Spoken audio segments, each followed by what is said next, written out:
welcome to the Life Balance Podcast.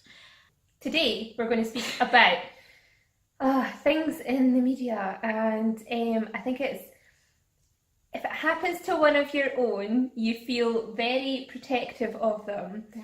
Andy Murray. Now, we watched, we love him. He's from 20 minutes along the road from us. Yeah. So I watched his press conference, and oh my goodness, it was like the most heartbreaking thing. yeah. He had to leave because he was so upset. He was crying, and I just felt like, You like were your heart goes crying. out to him. Yeah. Like, I think everyone, he's had so much support from the sporting community, from all his fans and people across the world saying, like, you know, this just happens and it's awful and you just need to pick it up. I mean, he's not had an easy career. No. And We spoke about being persistent in the last podcast. Mhm. We can't say he was anything but. I know, exactly. And yet you've physically seen the changes in his career. So he was like this skinny, like tennis player, and then obviously, you know, he was getting better and getting, you know, to face the big boys. I mean, he was in a really, really hard era of tennis, I think, playing against, you know, lots of different players that he would always be pitted against the best, and it was just like, like, they're not giving him a chance. Yeah. But then you've seen him, and he, you know, changed coaches, and you've physically seen him bulk up. And I thought, he's got this. Yeah.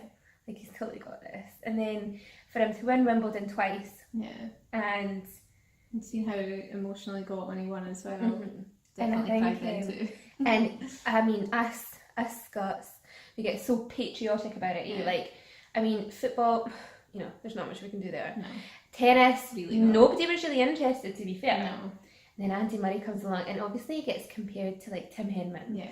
Like, for a lot of years, and it was like, oh, he's just going to be another one. And just because, I mean, there's nothing we like more than rooting for someone. Yeah. Someone of the same nationality. Especially an underdog. Yeah, exactly. And I mean, you always seem to be an underdog if you're from Scotland for some reason, in the world's view of how Scotland is and things like that. So I think the reason we wanted to do this podcast is because things don't always go to plan. Yeah. You know, he has been forced to retire. So what do you do? What do you do when you're forced to change? Yeah. You're forced to pivot, like what you'd set up your whole life for. Like, how do you even cope with that? Yeah. Sorry, it's just, obviously we've spoken about this topic before, but it's literally just dawned on me this second that I had to do this because I went back to uni to get a job, and then like on my 4th year, 4 years in, invested 4 years in getting a bit of paper, and then decided I didn't want a job and I wanted to work for myself and have my own business. And that just made me think of that right off. So it's hard, but I never actually viewed it as that. It was only when I was interviewed by Richard Swan on This Week in Property that I was like, oh yeah, well, you just go with the flow, you have to. Life goes on. Yeah. Like, So you didn't crumble. You didn't like throw your toys at the pram and be like, nah, like, I'm gonna still flog a dead horse. I think in the heat of the moment, there will always be it, like, because mine was through choice and because my circumstances had changed so much with having my little girl, I don't think it was as big a deal. But if it's not, as you said, if it's not through choice, then it's a bit different. And I think in the heat of the moment, it's okay to get a little bit emotional, have a wee greet on TV or whatever, and then yes, that's a good point actually. Is it, if it's your choice, then it's your choice. Yeah, like you've kind of accepted the difference between if he'd chosen to retire. Yeah, whereas well, what happens if something's just like taken away from you? Yeah, I don't know. It's hard. I think it's okay to get a little bit emotional. I think you need that escape. I think it's like a loss. It's like a bereavement. Yeah, it will be for him. He'll definitely be mourning. And then you have to go through like the 5 stages of grief to be able to come out the other side Yeah. and be like, I thought you were going to right, ask me okay. to tell you what they were. And I was like, Carol usually knows all this, No. like, so you don't know how to say disagree. And then come out the other side and be like, you know what, like, I've accepted it, like, I've been through it emotionally, and That's it. and then what do? I mean, what you really need to do is accept it quickly. Yeah. And it sounds Reevaluate. awful. Move on. Yeah. You need to, reevaluate, and then if you're not maybe at that stage yet, you need to get the team around you that's going to help you. Yeah, I've got a family friend who's a like life business coach, Tony Wilson, and he talks about how it doesn't matter how low you go, it's how quick you get back up is what's important. I think that's the same. That's what we're talking about. Yeah, because you could be stuck in that hole of despair. Yeah. And it's like it's some draining. people stay there for years. Yeah. You can't get over whatever's happened. Yeah, it's not productive. Yeah. And I remember seeing, I can't remember, as an American pastor, big guy, I think it's T.J. Hughes maybe, and he speaks about how he's met someone who was like moaning about something that happened to them like nearly 30 years ago, and he's like, you're letting the comment from one person impact your life for 30 years, and like you don't know what kind of day that person was having, like that's irrelevant, like, and that other person has forgotten about it. Exactly, they've moved on, they don't care.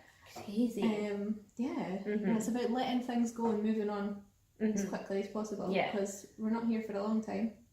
Yes. Here for a good time. No, so one of the things that I do to kind of to get over things like that, like in terms of like what people say to you and things like that, is I write it down. So it's always something that I've done. So write it down, read it, like study it, like actually read the words that you've written down. So take it. So when you're writing it down, you're taking it from your emotion. From the emotion side of your brain, you're writing it down. When you put it on paper, it's a physical thing. So then you've taken it from your subconscious to your conscious, and then once you've read it, you burn it. Yeah. You're meant to burn it.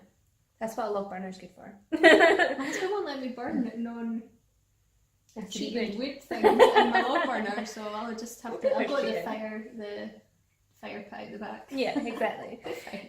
Because if you just crumple it up, it's still like there. You have to really get rid of it. See the ashes.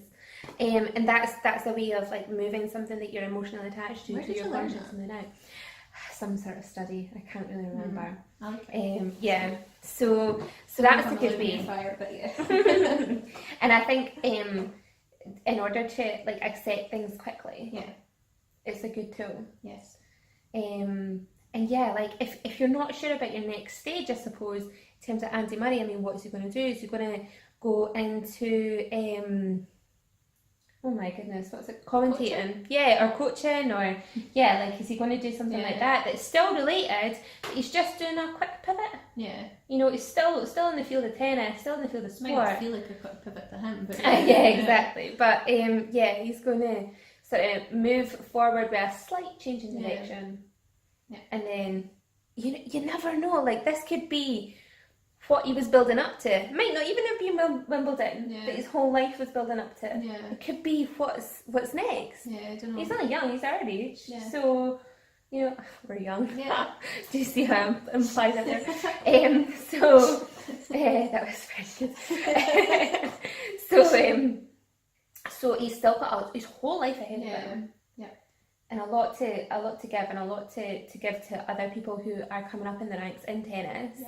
A lot of knowledge and things, and obviously promote his coaches and things. Yes.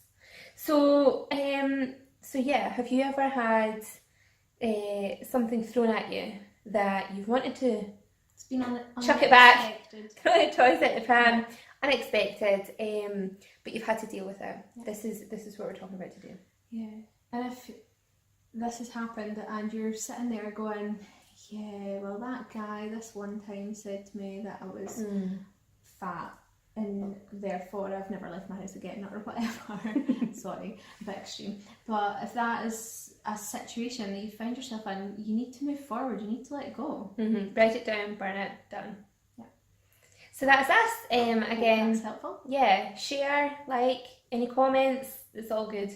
And we'll talk to you soon. Thanks, guys.